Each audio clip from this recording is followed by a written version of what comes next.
നമ്മുടെ കർത്താവ് രക്ഷിതാവുമായ യേശു ക്രിസ്തുവിൻ നിസ്തുല നാമത്തിൽ എല്ലാ പ്രിയപ്പെട്ടവർക്കും ക്രിസ്തീയ വന്ദനങ്ങൾ.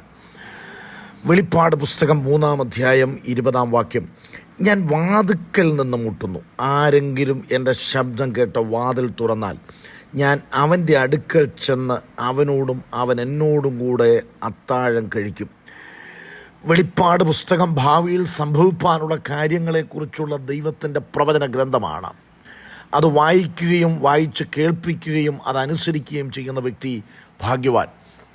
ആധുനിക തുർക്കിയിൽപ്പെട്ടതായ സ്ഥലമാണ് ആസി എന്ന് പറയുന്നത്.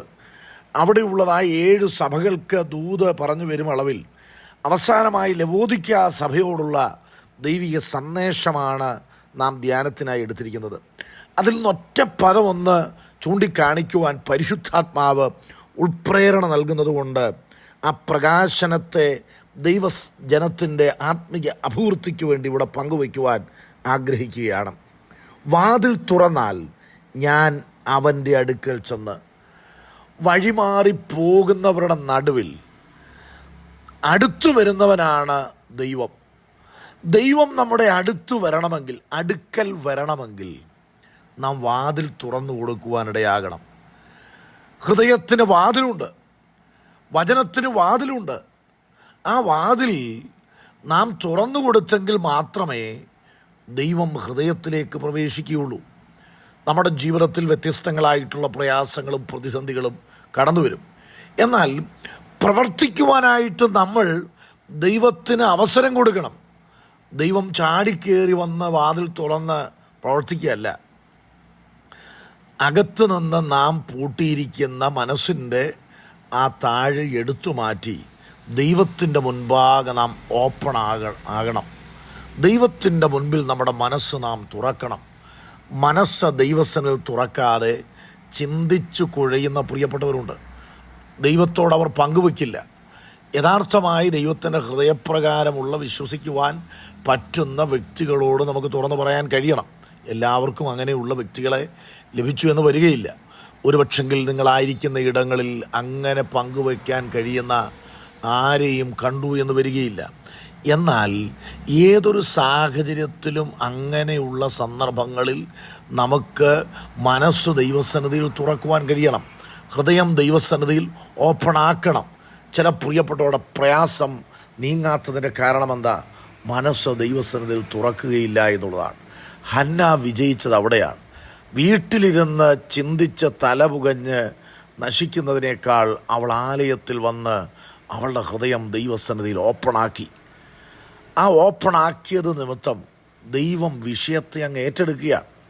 ഇന്ന് രാവിലെ പരിശുദ്ധാത്മാവ് നൽകുന്ന വചനങ്ങൾ, ആടിയുലയുന്ന കപ്പലിനകത്ത് എല്ലാവരും പ്രതീക്ഷ നഷ്ടപ്പെട്ട് നിരാശപ്പെട്ട് കഴിയുമ്പോൾ പൗലോസ് പറയുന്നു, എൻ്റെ ഉടയവനും ഞാൻ സേവിച്ചു നിൽക്കുന്നവനുമായ ദൈവം ഈ കഴിഞ്ഞ രാത്രിയിൽ എൻ്റെ അടുക്കൽ നിന്നു. പ്രിയപ്പെട്ടവരെ, അടുക്കൽ ഇറങ്ങി വരുന്നവനാ ദൈവം. ഉലയുന്ന പ്രതീക്ഷയ്ക്ക് വകയില്ല എന്ന് ചിന്തിക്കുന്ന നിലയിൽ കാര്യങ്ങളെല്ലാം കുഴഞ്ഞു മറിയുമ്പോൾ, പ്രതീക്ഷകൾ അസ്തമിക്കുമ്പോൾ മാറിപ്പോകുന്നവനല്ല ദൈവം. ദൈവം നമ്മുടെ അടുക്കൽ വരും. പ്രിയപ്പെട്ടവരെ, ലേവ്യനും പുരോഹിതനും ഒക്കെ മുറിവേറ്റവനെ ദൂരത്ത് നിന്ന് കണ്ട് അടുക്കൽ വരാതെ വേറെ വഴിയായി മാറിപ്പോയപ്പോൾ നല്ല ശമരിയാക്കാരൻ മുറിവേറ്റവനെ കണ്ടു. ദൂരത്ത് നിന്ന് മുറിവേറ്റ് കിടക്കുന്നവനെ കണ്ടിട്ട് മാറിപ്പോവുകയല്ല ചെയ്തത്. മുറിവേറ്റവനെ കണ്ടാൽ ശമരിയാക്കാരൻ അവൻ്റെ അടുക്കലേക്ക് വരികയാണ്.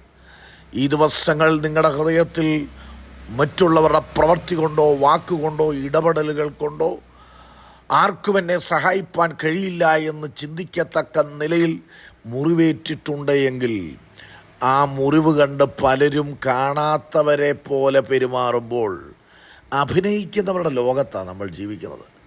അഭിനയിക്കുകയാണ് പലരും. എന്ന് പറഞ്ഞാൽ ജീവിതത്തിൻ്റെ യാഥാർത്ഥ്യത്തിലേക്ക് ഇറങ്ങി വന്ന് ഒരു വാക്ക് പറയാനോ എൻകറേജ് ചെയ്യാനോ ഒന്ന് തലോടാനോ സ്വാന്തനിപ്പിക്കാനോ പലരും മെനക്കെടാറില്ല. എന്നാൽ ശമരിയാക്കാരൻ ചെയ്തതുപോലെ നല്ല കർത്താവിൻ്റെ പ്രത്യേകത എന്താ? മുറിവേറ്റവനെ കണ്ടാൽ മാറിപ്പോകത്തില്ല. അവൻ്റെ അടുക്കിലേക്ക് കടന്നു ചെന്നു, എണ്ണയും വീഞ്ഞും പകർന്നു, തൻ്റെ കരങ്ങളിലുള്ള എണ്ണയും വീഞ്ഞും ഈ മുറിവേറ്റവന് വേണ്ടി പകർന്ന് അവനെ വാഹനമൃഗത്തിൽ കയറ്റി വഴിയമ്പലത്തിൽ കൊണ്ടുപോയി രക്ഷ ചെയ്യുകയാണ്. ഇപ്പോൾ നിങ്ങളായിരിക്കുന്ന ഇടം എന്ത് പരിതാപകരമായ സാഹചര്യമായാലും, ഒരു പക്ഷെങ്കിൽ എല്ലാം ഉണ്ട്, പണമുണ്ട്, വീടുണ്ട്, ജോലിയുണ്ട്, എല്ലാവിധമായ സാഹചര്യങ്ങളുണ്ട്.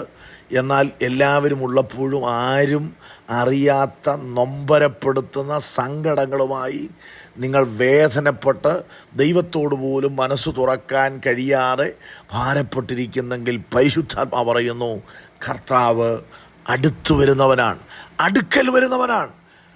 കർത്താവ് അടുക്കൽ വരാൻ ഒറ്റയ്ക്കിരിക്കുമ്പോൾ ഹൃദയം ദൈവസന്നിധിയിലേക്കൊന്ന് തുറക്ക്, മനസ്സ് ദൈവസന്നിധി തുറക്ക്. കാഠിന്യങ്ങളെല്ലാം മാറട്ടെ, സ്തംഭനാവസ്ഥകൾ നീങ്ങട്ടെ. നമ്മൾ മനസ്സ് ദൈവസന്നിധി തുറന്നാൽ കർത്താവ് ഒരു പോം വഴി ഒരുക്കും, അരികിലേക്ക് കടന്നു വരും. കർത്താവ് ഈ വചനം കേട്ട ഏതു വ്യക്തികളുടെയും ഹൃദയത്തിൻ്റെ മുറിവുകളെ കെട്ടി ദൈവം പണിയുകയും സ്വാന്തനപ്പെടുത്തുകയും ധൈര്യപ്പെടുത്തുകയും ഉറപ്പിക്കുകയും ചെയ്യണം. യേശു ക്രിസ്തുവിൻ നാമത്തിൽ തന്നെ. ആമേൻ.